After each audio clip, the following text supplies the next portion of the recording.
Stats dive. So the deep dive is, again, not a long one, but sort of like looking at my side, and I said at the start of the year, and I said that every single year I start slow and start making moves and sort of make the moves, and particularly when we get towards the buy period, but even before then, and up to 3,000 now. And I thought, I often drop the line of saying I play the long game.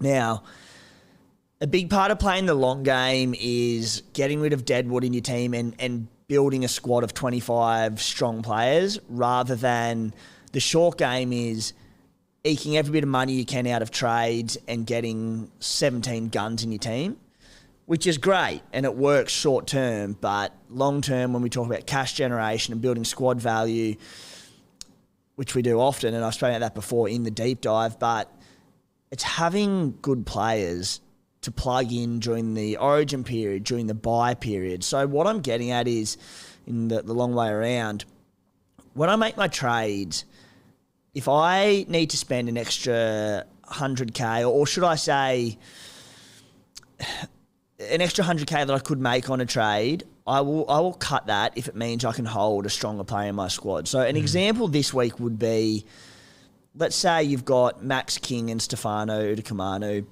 Let's even scrap Stefano, the fact he scored try and got 80 on the weekend. If you're still plodding away at 400K. Now, there's about 100K difference in Max King and Stefano. Who do you want in your team long term? Max King by a country mile, rather than Stefano, as good as he was last week.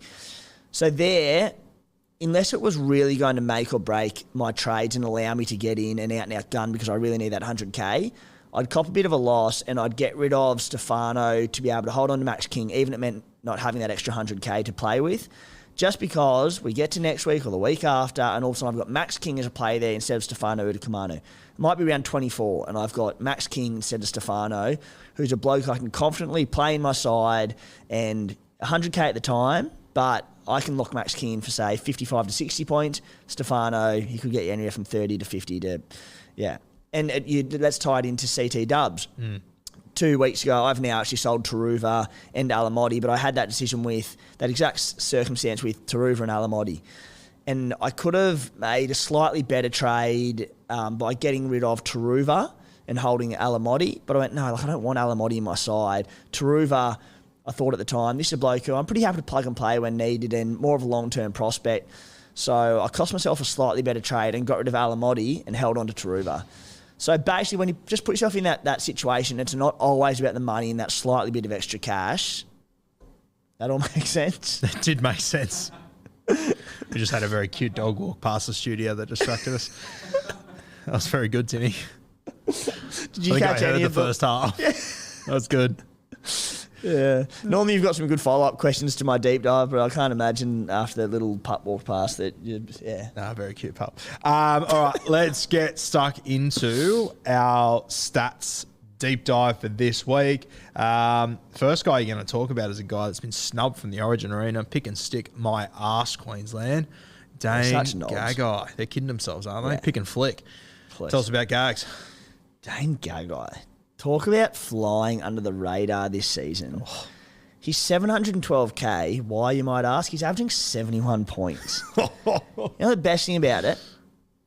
Have you looked into him? Is this news to you? Someone mentioned, I think I played him in draft 2 weeks ago and someone mentioned him and I went, what? And then I had a quick look at it, but it hit me with numbers. He's basing 40 at centre, which is astronomical. Do you know how many tries he scored this season? No, how many? 2. 2, yeah. He's breaking a stack of tackles though, isn't he? Yeah. And like, obviously the work rate's there, busting tackles, decent amount of try assists, but so, look, for a bloke not like his team's going insane too. Like, team's not going insane. He's, so 712K. I'm not paying up for him. I'm really happy with where my CTWs this week. I don't really need him. And like, he's done it for 2 or 3 seasons now where he's been really good. I mean, as far as pod plays go, he's owned by like 1 or 2% or something. And he's just got to kick up the arse too. Yeah. Yeah, so point to prove, to play to Manly. Oh. If you've had him for a while now, you'd be absolutely stoked. Obviously, another guy comes into a bye next week and whatnot, but scary. Connolly Lemuelu, one of my favourite players this season. I haven't owned him in Classic, got him in draft. I just love watching this guy play. What do you got for me? So last week when Lemuelu was cleared, I put the Sharpie through Lukey and I needed to find another buy. And I could have got it at... should have put the Sharpie through him on Wednesday. Should have. Had... Looking at players generally through 2RF or CT Dub, and I fell on Canelli Lemuelu, who I did end up bringing in, scored 50 points. I was like, not the best, but solid enough. A month ago on the podcast, when he sort of became probably more relevant for the first time, having locked in the 80-minute role, I was a bit sceptical of his base stats and just his runs per game. I didn't want him to be the Jeremiah Nanai type, having 7 or 8 runs a game. He was doing a bit more than that, but not a lot. In 3 of his last 4 games, he's really up that, and he's based 50 points in 3 of his last 4 games. So adding that to, I know this is last week now, but he had a negative break-even last week, so went up 54k, which is balanced out now, flatlined. That with his attacking upside, runs one of the best lines in the game. I end up bringing him in, and I think he remains a good buy this week. Yeah, no, I think that's a fair shout, and yeah, you're right, he has upped that base. Not a stack, realistically, but he's upped at that 7-8 points a week, which makes a big difference. It's a fair bit. Yeah, it's a good whack. So, and I think there was rumours a couple of weeks ago that he might make the move out to centre. I just can't see it. I think he's been too good there. I think with Tafade there, I think they've just got enough depth in the centres. I think they like K-Brom through the middle as well. I can't see him moving out of that spot. So... I think he would have... Geez, I remember when we were in Cairns, what was that, round 4? We had a conversation about him. We sort of said next week's probably the week to get him. Neither of us did. If you got him then, fuck, he's done good for you.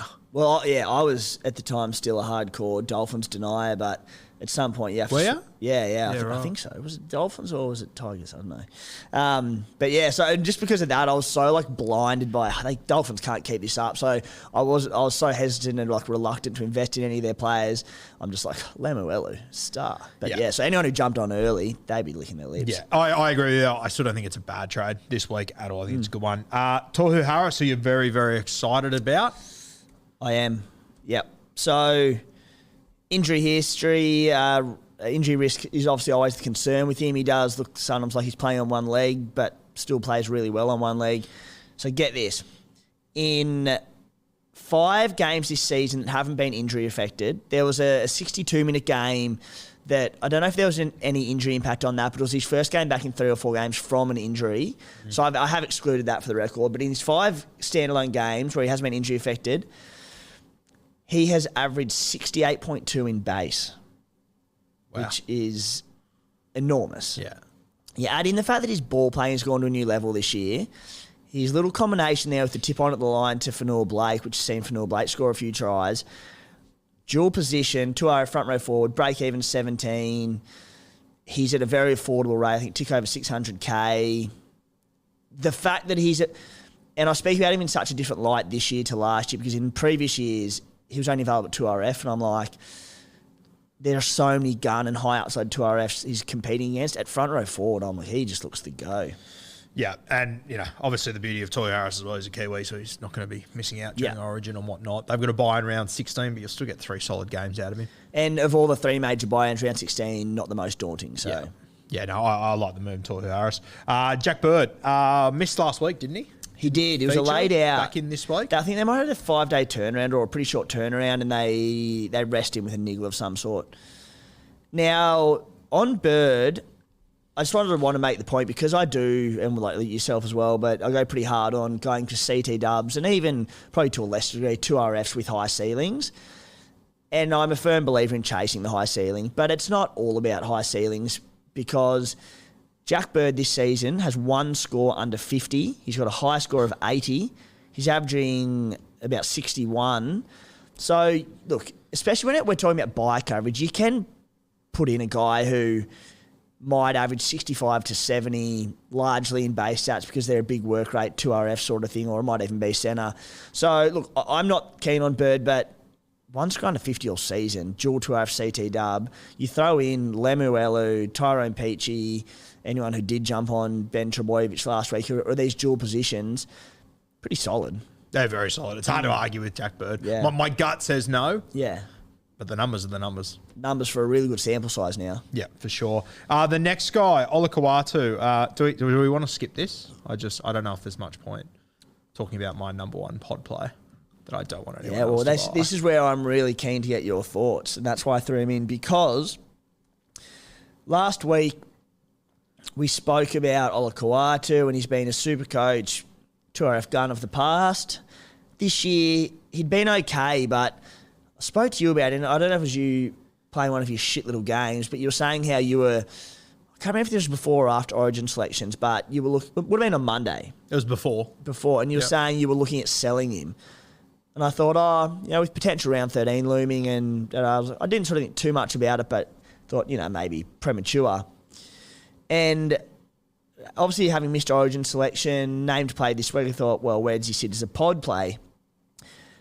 And his numbers are pretty good. He's only averaging 60 and there's been 5 tries, but basing 42, not the best. Base has never been his best, but because he's a tackle buster and an offloader, it's sort of that power base lifts quite substantially. So prior to last week's score, he had a season low of 34 points. He hadn't scored... Sorry, last week's season low was 34 points. Prior to that, he hadn't scored below 51. So he hadn't had the high ceilings that we've sort of seen in the past with him where he can crack tons, but pretty consistent scoring. Yeah, I will just point out that, you have a look at the average. 6-point average was all good and well. In the first 4 weeks, he scored 4 tries, right? And he didn't go above 75 in any of those games. There was a game where he scored 2 tries and he got 60. I just don't think he's quite the guy that he was. Last few weeks have been solid, don't get me wrong. 80, 66, 66, 54. Got a 34 last week. My big worry, and part of, I don't know if I got to talking about this with you, but my big worry is that during the Origin period, DCE won't be there. That doesn't help. That's my big concern with him. And last week, he just looked to be an absolute shell of himself to me. And that was 80 minutes, 26 base starts, and that was him playing for an Origin jersey. I think he's carrying an injury. I don't think he's all sweet. I'm obviously going to hold him for this week. Yeah. He's a great pod to have and everything. But if he puts out 40 points, I will not be shocked in the slightest this week. Yeah. And that's all fair. I will say on the rounds 3, 4, 5, he scored 4 tries in 3 games, 1 line break. So without completely saying what I've said the last few weeks on it, tries off kicks. Yep. So you're not getting the line break, you're not getting the tackle bust, you're not even getting the run. Basically, it's cut in half. So scoring tries, but off kicks, which is a big difference. Which is more so to my point, he's not the guy he was last year. Also there, yeah. Yeah, so that's been my concern. I'm more than happy to have him this week. Yeah. And people think I'm trying to throw him off the scent. I'm not. I wouldn't. There's not a hope in hell I'd be buying him this week. Yeah. No way. Especially with a buy next week. The buy next week's the dagger. Even if he didn't have the buy next week, I wouldn't be buying him. And he doesn't look himself. And while we talk about, maybe wanting to buy Fino this week, the difference is you don't want to play Fino anywhere as Ola. You're bringing in as a gun to RF, and then you're missing a gun next week. So there's a big difference. Exactly. I'm very, very confident I'll be selling him next week, Olakau'atu. I'm so excited for this next one. Yeah, I made a trade this week in draft, and I got this fella in, and he was sort of the last selection of it, which no one spoke about, but I'm a little bit excited about him because I'll just throw straight to you. You can get stuck into it. Tony Staggs, hit us. I can't believe we're here again. Welcome home, Daddy. Tony Staggs this week is 398k. Like, what would you say a cheapie's sub 350, maybe sub 330? Yeah. Tony Staggs is almost a cheapie. I'm like, his numbers are so perplexing, and I had a really good dive into them yesterday because I was just like, this shit just doesn't add up. He's averaged 46 this season, despite scoring 7 tries, but he's basing 29, which is pretty good for a centre. Like, that's pretty solid stats. So, put it this way, 29 in base, if you had a try off a kick to that, 17 points, there's your 46. There's his season average. He scored 7 tries. So I'm like, what's different? So I went through it. He's had 2 line breaks and 1 line break assist this season. Yeah. So much like Ola, lots of tries off kicks. So Staggs is famous in Supercoach for... Off kicks or intercepts as well? He's taking a few intercepts, yeah. Staggs is famous in Supercoach for low work rate. He might have 7-8 runs a game, but one of those runs, he will bust through 4 blokes, line break, try, and it'll be like a 35, 40-point play. Yep. He hasn't been doing that. It's just been tries off, kicks or intercepts. So the reality is he's playing in a red-hot Broncos team. He is as cheap as you'll probably ever get. He's actually having a crack in terms of runs per game. Yeah. As you said, am I sick? His base stat average this year has been 29. The last 4 weeks, his base stats have been 40, 29, 29, 33. So his average for the season has been his lowest in the last month for base stats. I don't know how he's not scoring more points with how talented this guy is. But I don't know either. The only other thing that I would say about Katoni is that in the next 7 games, he does have 2 buys. He does, but... So he plays the round 16 and round end buys, so buy coverage isn't great. But, look, he's not a bloke that I would be bringing in to play in my team. Yep. I'd be bringing him in going, he strings 2 of those ton games together, which I remember last year I owned him and he turned up against Penrith and the Roosters, both away from home, I believe. And he looked like a reserve grader the 4 weeks before that. Yeah. So I'm like, I would buy him as a key number this week. It'd free up cash for trades elsewhere. And then from there, I wouldn't play him in my team. Plays the Warriors this week. Sharks are points bet, which you wouldn't play him for. Then he's got Newcastle at Suncorp into a bye into the Gold Coast at Suncorp as well. I wouldn't be surprised if those are the 2 games that he is able to... Into the Dolphins, bye, into the Bulldogs. So I'm like...